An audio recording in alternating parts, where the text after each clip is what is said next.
Assalamualaikum warahmatullahi wabarakatuh.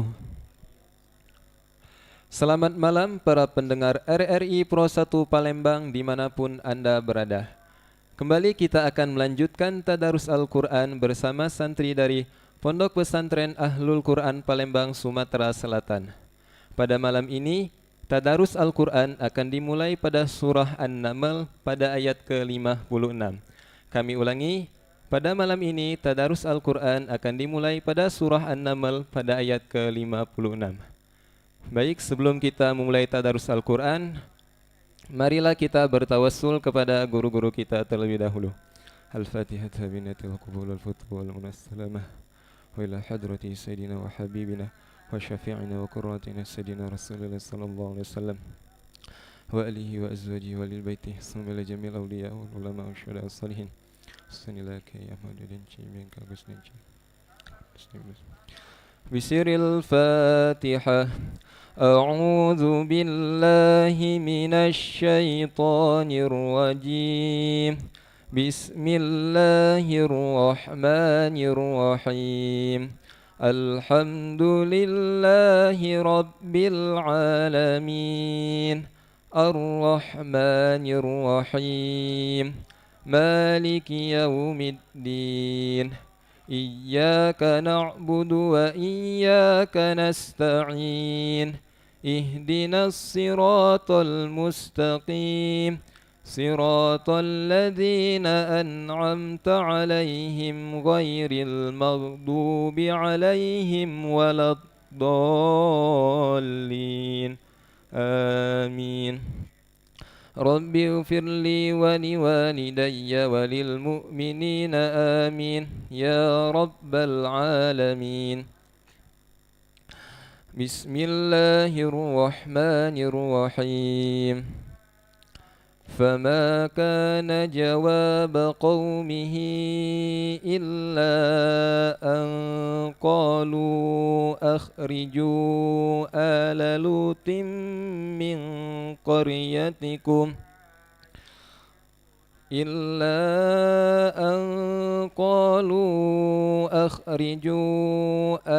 لوط من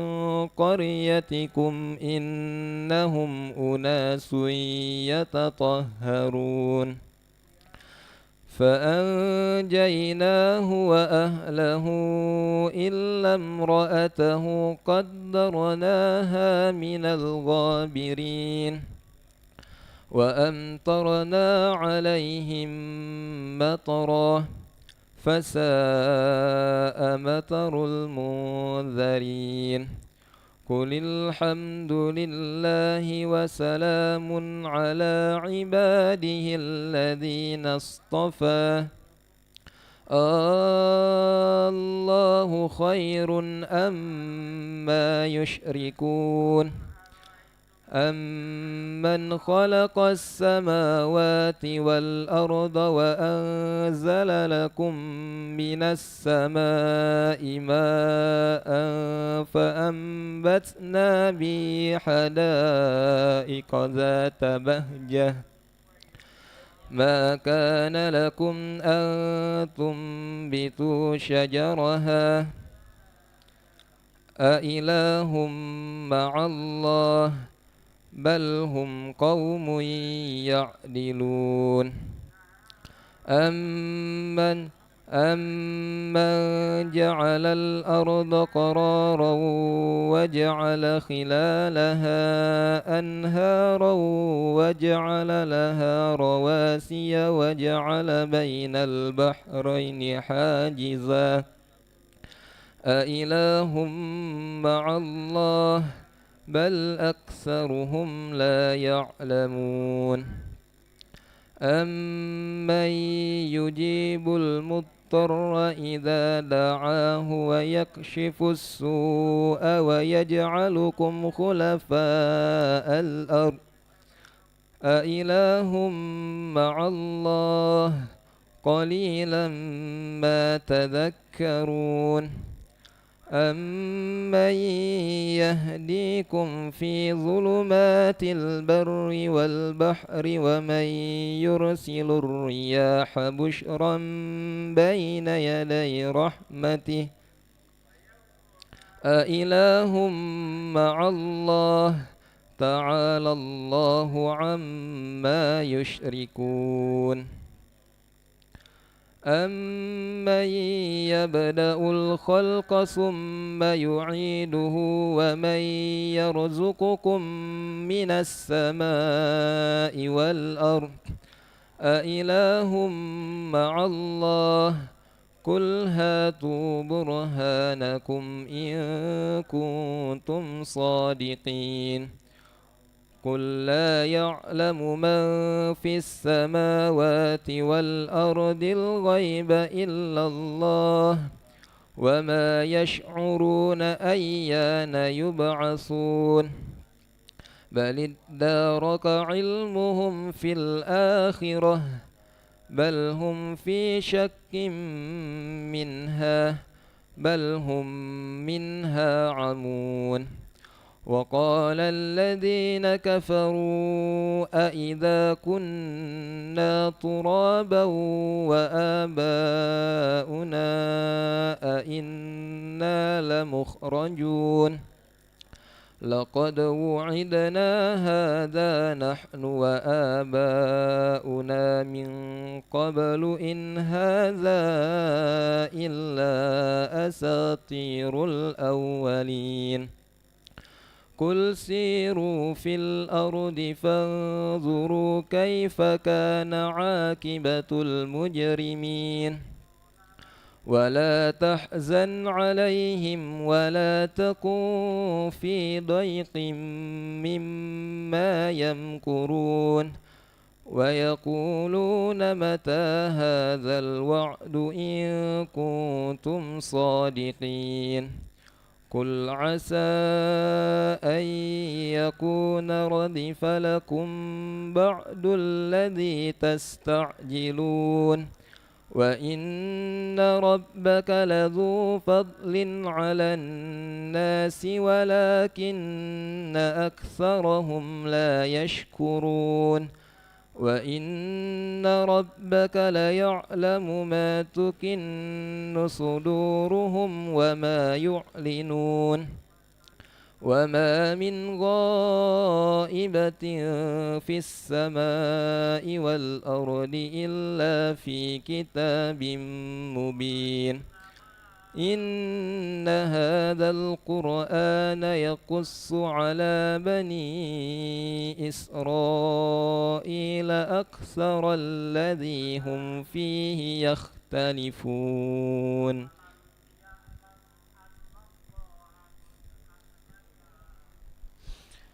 وإنه لهدى ورحمة للمؤمنين إن ربك يقضي بينهم بحكمه وهو العزيز العليم فتوكل على الله إنك على الحق المبين إنك لا تسمع الموتى ولا تسمع الصم الدعاء إذا ولوا مدبرين وما أنت بهاد العمي عن ضلالتهم إن تسمع إلا من يؤمن بآياتنا فهم مسلمون وإذا وقع القول عليهم أخرجنا لهم دابة من وإذا وقع القول عليهم أخرجنا لهم دابة من الأرض تكلمهم أن الناس كانوا بآياتنا لا يوقنون ويوم ويوم نحشر من كل أمة فوجا ممن يكذب بآياتنا فهم يوزعون حتى إذا جاءوا قال أكذبتم بآياتي ولم تحيطوا بها علما أم ماذا كنتم تحيطوا بها علما أم ماذا كنتم تعملون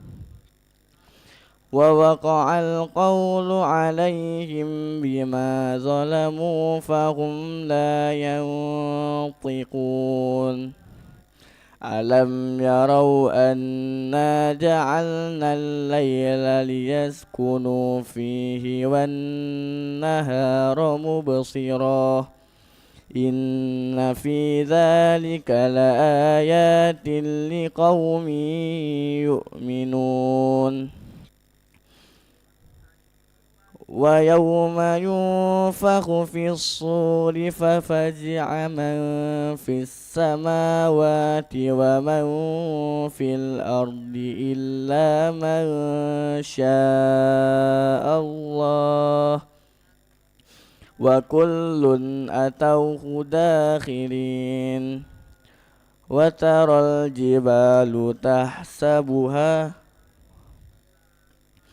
وترى الجبال تحسبها جامدة وهي تمر مر السحاب صنع الله الذي أتقن كل شيء إنه خبير بما تفعلون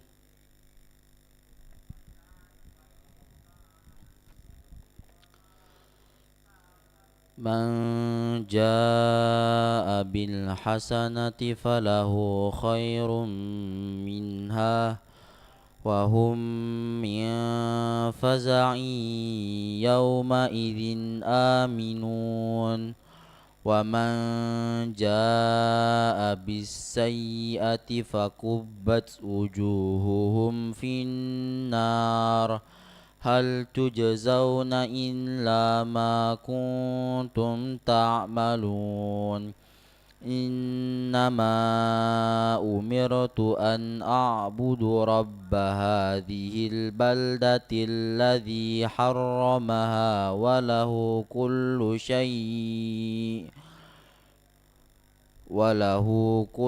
شيء وأمرت أن أكون من المسلمين وأن أتلو القرآن فمن اهتدى فإنما يهتدي لنفسه ومن ضل فقل إنما أنا من المنذرين وقل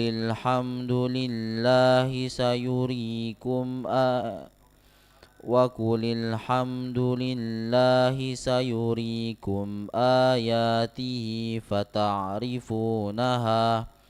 وما ربك بغافل عما تعملون بسم الله الرحمن الرحيم طاسيم تلك آيات الكتاب المبين نتلو عليك من نبأ موسى وفرعون بالحق لقوم يؤمنون إن فرعون علا في الأرض وجعل أهلها شيعا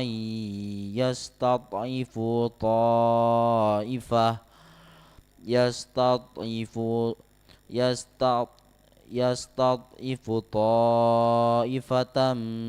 منهم يذبح أبناءهم ويستحيي نساءهم إنه كان من المفسدين ونريد أن نمن على الذين استضعفوا في الأرض ونجعلهم أئمة ونجعلهم الوارثين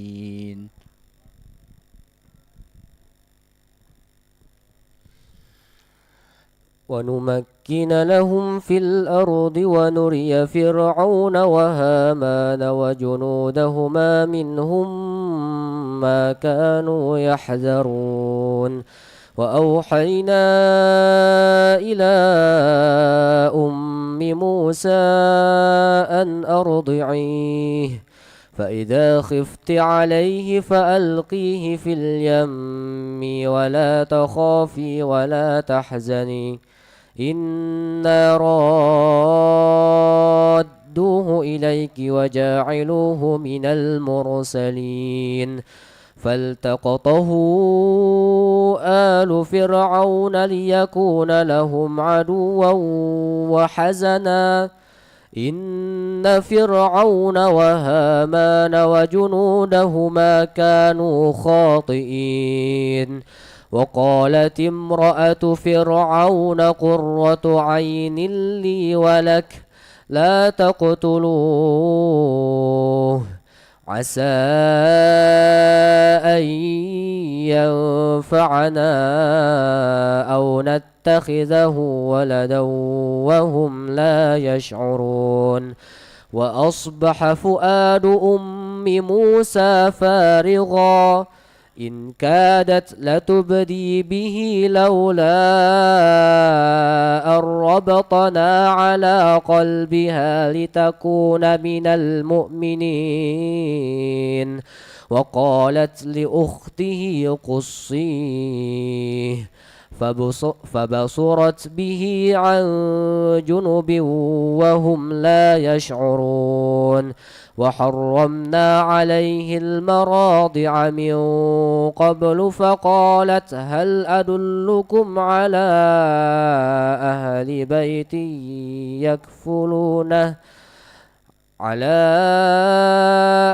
بيت يكفلونه لكم وهم له ناصحون فرددناه إلى أمه كي تقر عينها ولا تحزن ولتعلم أن وعد الله حق ولكن أكثرهم لا يعلمون ولما بلغ أشده واستوى آتيناه حكما وعلما وكذلك نجزي المحسنين ودخل المدينة على حين غفلة من أهلها فوجد فيها رجلين يقتتلان هذا من شيعته وهذا من عدوه فاستغاثه الذي من شيعته على الذي من عدوه فوكزه موسى فقضى عليه قال هذا من عمل الشيطان إنه عدو مضل مبين قال رب إني ظلمت نفسي فاغفر لي فغفر له إنه هو الغفور الرحيم قال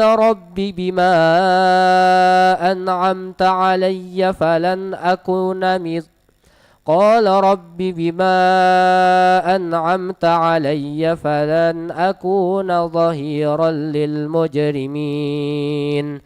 فأصبح في المدينة خائفا يترقب فإذا الذي استنصره بالأمس يستصرخه قال له موسى إنك لغوي مبين فلما أن أراد أن يبطش بالذي هو عدو لهما قال يا موسى أتريد أن تقتلني كما قتلت نفسا بالأمس إن تريد إلا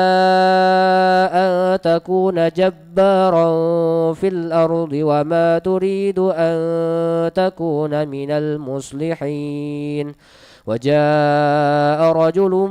من أقصى المدينة يسعى قال يا موسى إن الملأ يأتمرون بك ليقتلوك فاخرج إني لك من الناصحين فخرج منها خائفا يترقب قال رب نجني من القوم الظالمين.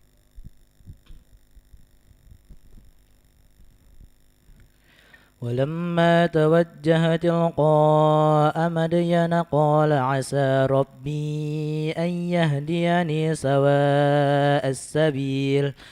ولما ورد ماء مدين وجد عليه أمة من الناس يسقون ووجد من دونهم امرأتين تذودان قال ما خطبكما قالتا لا نسقي حتى يصدر الرعاء وأبونا شيخ كبير فسقى لهما ثم تولى إلى الذل فقال رب إني لما أنزلت إلي من خير فقير فجاءته إحداهما تمشي على استحياء قالت إن أبي يدعوك ليجزيك أجر ما سقيت لنا فلما جاءه وقص عليه القصص قال لا تخف نجوت من القوم الظالمين قالت إحداهما يا أبت استأجره إن خير من استأجرت القوي الأمين قال إني أريد أن أنكحك إحدى ابنتي هاتين على أن تأجرني 8 حجج فإن أتممت 10 فمن عندك وما أريد أن أشق عليك ستجدني إن شاء الله من الصالحين قال ذلك بيني وبينك أيما الأجلين قضيت فلا عدوان علي والله على ما نقول وكيل فلما قضى موسى الأجل وسار بأهله آنس من جانب الطور نارا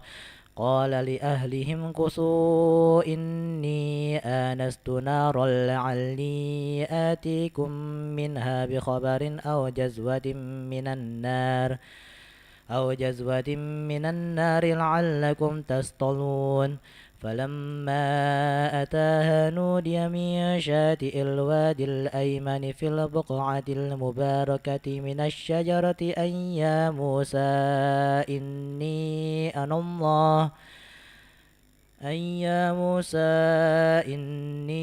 أنا الله رب العالمين وأن علق عصاك فلما رآها تهتز كأنها جان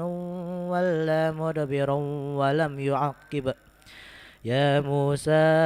أقبل ولا تخف إنك من الآمنين أسلك يدك في جيبك تخرج بيضاء من غير سوء واضمم إليك جناحك من الرهب فذلك برهانان من ربك إلى فرعون وملئه إنهم كانوا قوما فاسقين قال رب إني قتلت منهم نفسا فأخاف أن يقتلون وأخي هارون هو أفصح مني لسانا فأرسله معي يرد أن يصدقني إني أخاف أن يكذبون قال سنشد عضدك بأخيك ونجعل لكما سلطانا فلا يصلون إليكما بآياتنا أنتما ومن اتبعكما الغالبون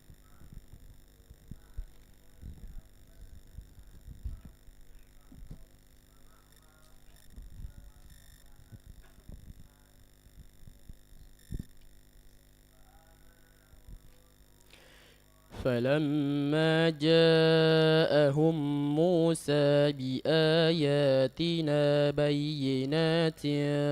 قالوا ما هذا إلا سحر مفترى وما سمعنا بهذا في آبائنا الأولين وقال موسى ربي أعلم بمن جاء بالهدى من عنده ومن تكون له عاقبة الدار إنه لا يفلح الظالمون وقال فرعون يا أيها الملأ ما علمت لكم من إله غيري فأوقد لي يا هامان على الطين فاجعل لي صرحا لعلي أطلع إلى إله موسى وإني لأظنه من الكاذبين واستكبر هو وجنوده في الأرض بغير الحق وظنوا أنهم إلينا لا يرجعون فأخذناه وجنوده فنبذناهم في اليم فانظر كيف كان عاقبة الظالمين وجعلناهم أئمة يدعون إلى النار ويوم القيامة لا ينصرون وأتبعناهم في هذه الدنيا لعنة ويوم القيامة هم من المقبوحين ولقد آتينا موسى الكتاب من بعد ما أهلكنا القرون الأولى بصائر للناس وهدى ورحمة لعلهم يتذكرون وما كنت بجانب الغربي إذ قضينا إلى موسى الأمر وما كنت من الشاهدين ولكننا أنشأنا قرونا فتطاول عليهم العمر وما كنت ساويا في أهل مدين تتلو عليهم آياتنا ولكننا كنا مرسلين وما كنت بجانب الطور إذ نادينا ولكن رحمة من ربك لتنذر قوما ما أتاهم من نذير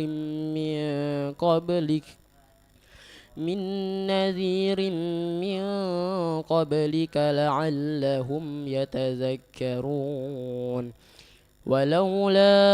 أن تصيبهم مصيبة بما قدمت أيديهم فيقولوا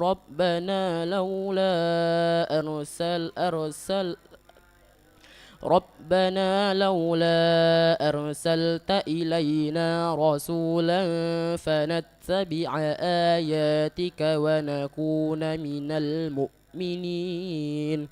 فلما جاءهم الحق من عندنا قالوا لولا أوتي مثل ما أوتي موسى أولم يكفروا بما أوتي موسى من قبل قالوا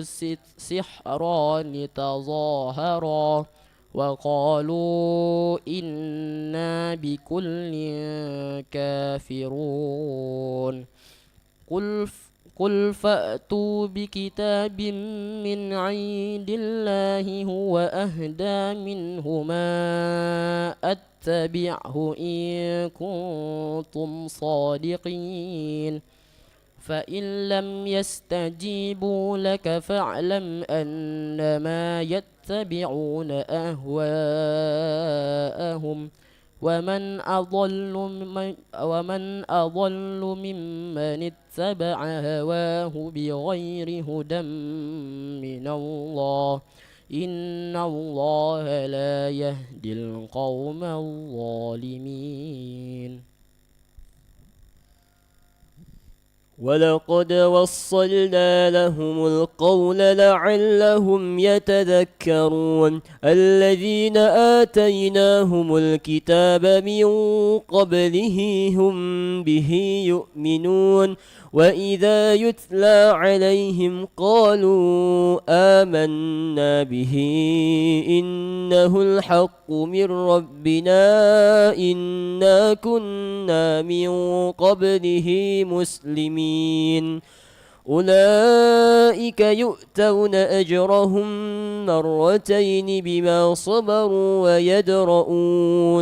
ويدرؤون بالحسنة السيئة ومما رزقناهم ينفقون وإذا سمعوا اللغو أعرضوا عنه وقالوا لنا أعمالنا ولكم أعمالكم سلام عليكم لا نبتغي الجاهلين إنك لا تهدي من أحببت ولكن الله يهدي من يشاء وهو أعلم بالمهتدين وقالوا إن نتبع الهدى معك نتخطف من أرضنا أولم نمكن لهم حرما آمنا يجبى إليه ثمرات كل شيء رزقا من لدنا ولكن أكثرهم لا يعلمون وكم أهلكنا من قرية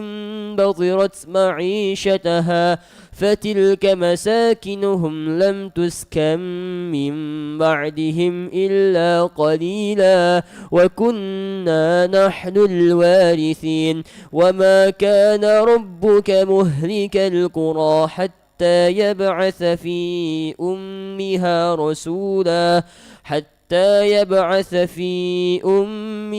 رسولا يتلو عليهم آياتنا وما كنا مهلك القرى إلا وأهلها ظالمون وما أوتيتم من شيء فمتاع الحياة الدنيا وزينتها وما عند الله خير وأبقى أفلا تعقلون أفمن وعدناه وعدا حسنا فهو لاقيه كمن متعناه متاع الحياة الدنيا ثم هو يوم القيامة من المحضرين ويوم يناديهم فيقول أين شركائي شركائي الذين كنتم تزعمون قال الذين حق عليهم القول ربنا هؤلاء الذين أغويناهم كما غوينا تبرأنا إليك ما كانوا إيانا يعبدون وقيل ادعوا شركاءكم فدعوهم فلم يستجيبوا لهم ورأوا العذاب لو أنهم كانوا يهتدون ويوم يناديهم فيقول ماذا أجبتم المرسلين فعميت عليهم الأنباء يومئذ فهم لا يتساءلون فأما من تاب وآمن وعمل صالحا فعسى أن يكون من المفلحين وربك يخلق ما يشاء ويختار ما كان لهم الخيرة سبحان الله وتعالى عما يشركون وربك يعلم ما تكن صدورهم وما يعلنون وهو الله لا إله إلا هو له الحمد في الأولى والآخرة وله الحكم وإليه ترجعون قل أرأيتم إن جعل الله عليكم الليل سرمدا إلى يوم القيامة من إله غير الله يأتيكم بضياء أفلا تسمعون قل أرأيتم إن جعل الله عليكم النهار سرمدا إلى يوم القيامة من إله غير الله يأتيكم بليل تسكنون فيه أفلا تبصرون ومن رحمته جعل لكم الليل والنهار لتسكنوا فيه ولتبتغوا من فضله ولعلكم تشكرون ويوم يناديهم فيقول أين شركائي الذين كنتم تزعمون ونزعنا من كل أمة شهيدا فقلنا هاتوا برهانكم فعلموا أن الحق لله وضل عنهم ما كانوا يفترون إن قارون كان من قوم موسى فبغى عليهم وآتيناه من الكنوز ما إن مفاتحه لتنوء بالعصبة أولي القوة إذ قال له قومه لا تفرح إن الله لا يحب الفرحين وابتغ فيما آتاك الله الدار الآخرة ولا تنس نصيبك من الدنيا وأحسن كما أحسن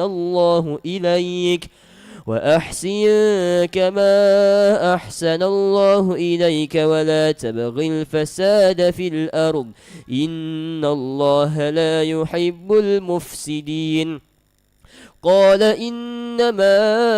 أوتيته على علم عندي أولم يعلم أن الله قد أهلك من قبله من القرون من هو أشد منه قوة وأكثر جمعا ولا يسأل عن ذنوبهم المجرمون فخرج على قومه في زينته قال الذين يريدون الحياة الدنيا يا ليت لنا مثل ما أوتي قارون إنه لذو حظ عظيم وقال الذين أوتوا العلم ويلكم ثواب الله خير لمن آمن وعمل صالحا ولا يلقاها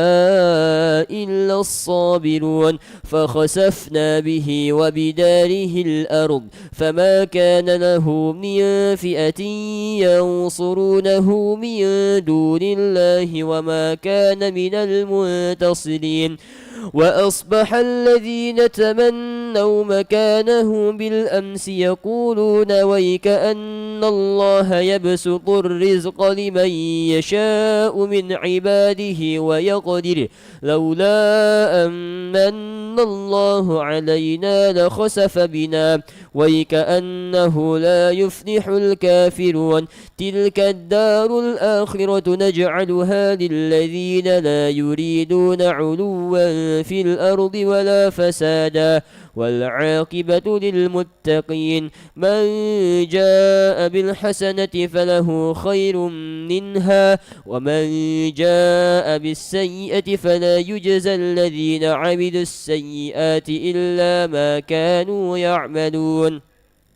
إن الذي فرض عليك القرآن لرادك إلى معاد قل ربي أعلم من جاء بالهدى ومن هو في ضلال مبين وما كنت ترجو أن يلقى إليك الكتاب إلا رحمة من ربك فلا تكونن ظهيرا للكافرين ولا يصدنك عن آيات الله بعد إذ أنزلت إليك وادع إلى ربك ولا تكونن من المشركين ولا تدع مع الله إلها آخر لا إله إلا هو كل شيء هادك إلا وجهه له الحكم وإليه ترجعون بسم الله الرحمن الرحيم ألف لام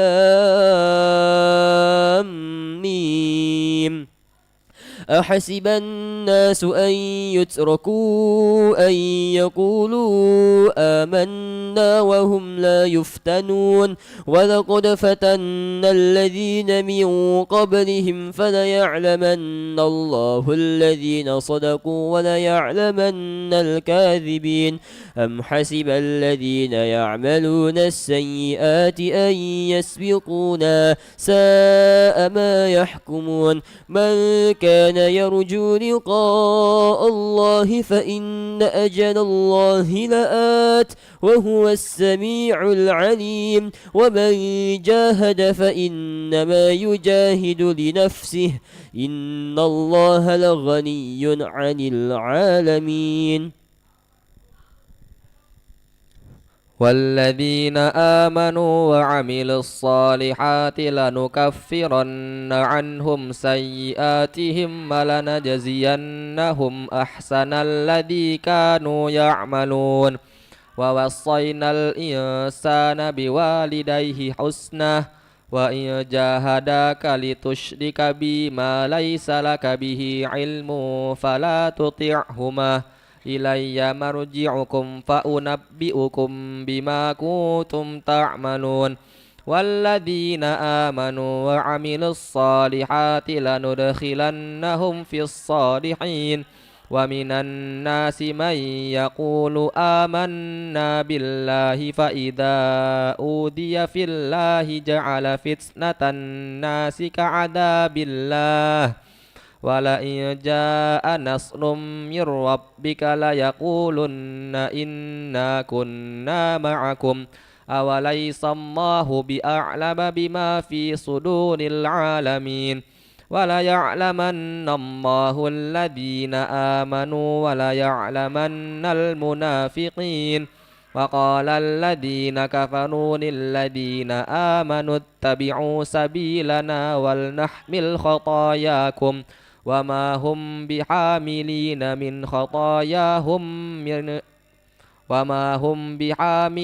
من خطاياهم من شيء إنهم لكاذبون وليحملن أثقالهم وأثقالا مع أثقالهم وليسألن يوم القيامة عما كانوا يفترون ولقد أرسلنا نوحا إلى قومه فلبث فيهم 1000 سنة إلا 50 عاما فأخذهم الطوفان وهم ظالمون فأنجيناه وأصحاب السفينة وجعلناها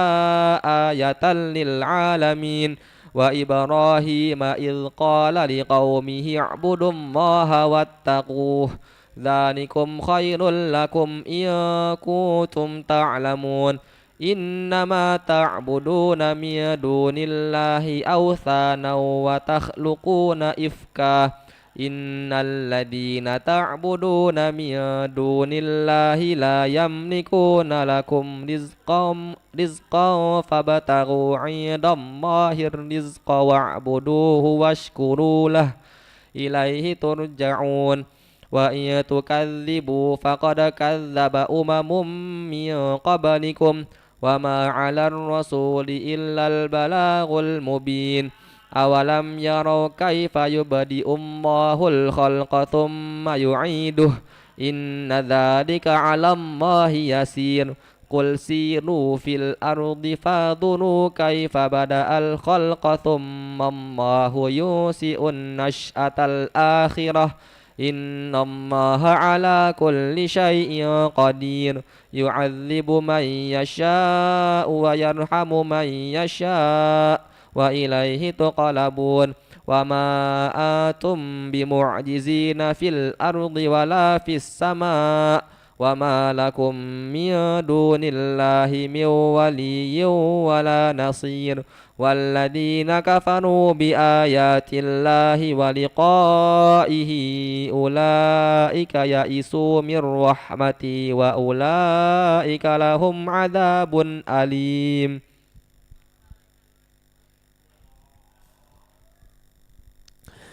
فما كان جواب قومه إلا أن قالوا اقتلوه أو حرقوه فأنجاه الله من النار إن في ذلك لآيات لقوم يؤمنون. وقال إنما اتخذتم من دون الله أوثانا مودة بينكم في الحياة الدنيا ثم يوم القيامة يكفر بعضكم ببعض ويلعن بعضكم بعضا ومأواكم النار وما لكم من ناصرين. فآمن له لوط وقال إني مهاجر إلى ربي إنه هو العزيز الحكيم. ووهبنا له إسحاق ويعقوب وجعلنا في ذريته النبوة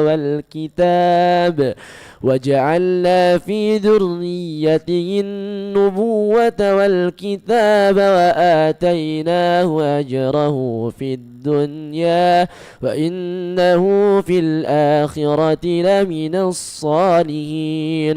ولوطا إذ قال لقومه إنكم لتأتون الفاحشة ما سبقكم بها من أحد من العالمين أئنكم لتأتون الرجال وتقطعون السبيل وتأتون في نادكم المنكر. فما كان جواب قومه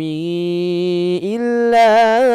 أن قالوا ائتنا بعذاب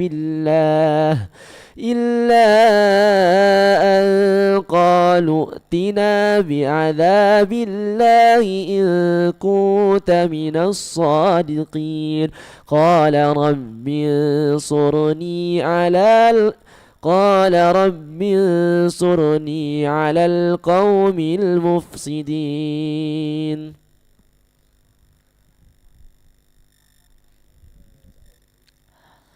ولما جاءت رسلنا إبراهيم بالبشرى قالوا إنا مهلكو أهل هذه القرية إن أهلها كانوا ظالمين. قال إن فيها لوطا قالوا نحن أعلم بمن فيها لننجينه وأهله إلا امرأته كانت من الغابرين ولما أن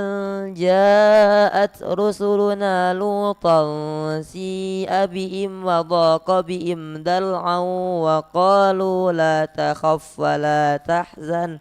إنا منجوك وأهلك إلا امرأتك كانت من الغابرين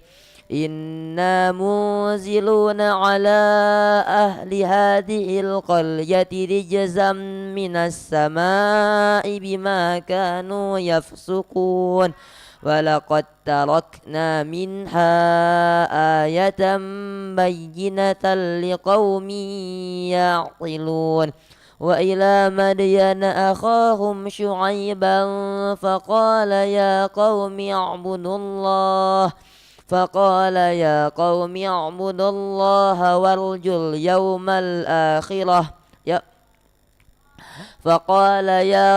اعبدوا الله وارجوا اليوم الآخرة ولا تعثوا في الأرض مفسدين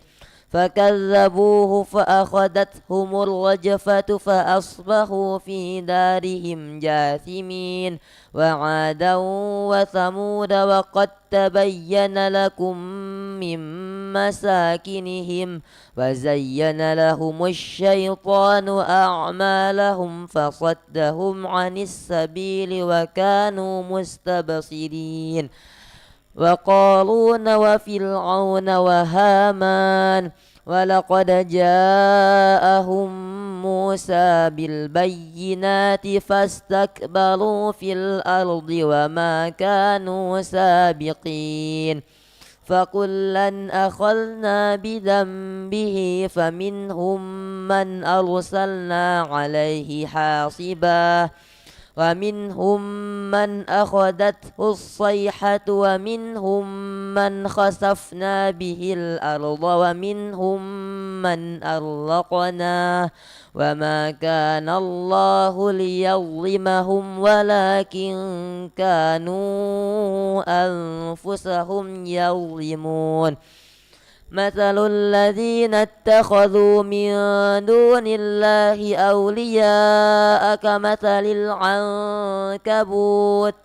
اتخذت بيتا وإن أوهن البيوت لبيت العنكبوت لو كانوا يعلمون إن الله يعلم ما يدعون من دونه من شيء وهو العزيز الحكيم فتلك الأمثال نضربها للناس وما يعقلها إلا العالمون خلق الله السماوات والأرض بالحق إن في ذلك لآية للمؤمنين أتل ما أوحي إليك من الكتاب وأقم الصلاة إن الصلاة تنهى عن الفحشاء والمنكر ولذكر الله أكبر والله يعلم ما تصنعون صدق الله العظيم اللهم ارحمنا بالقرآن واجعله لنا إماما ونورا وهدى ورحمة اللهم ذكرنا منه ما نسينا وعلمنا منه ما جهلنا وارزقنا تلاوته آناء الليل وأطراف النهار واجعله لنا حجة يا رب العالمين دعواهم فيها سبحانك اللهم وتحيتهم فيها سلام وآخر دعواهم أن الحمد لله رب العالمين.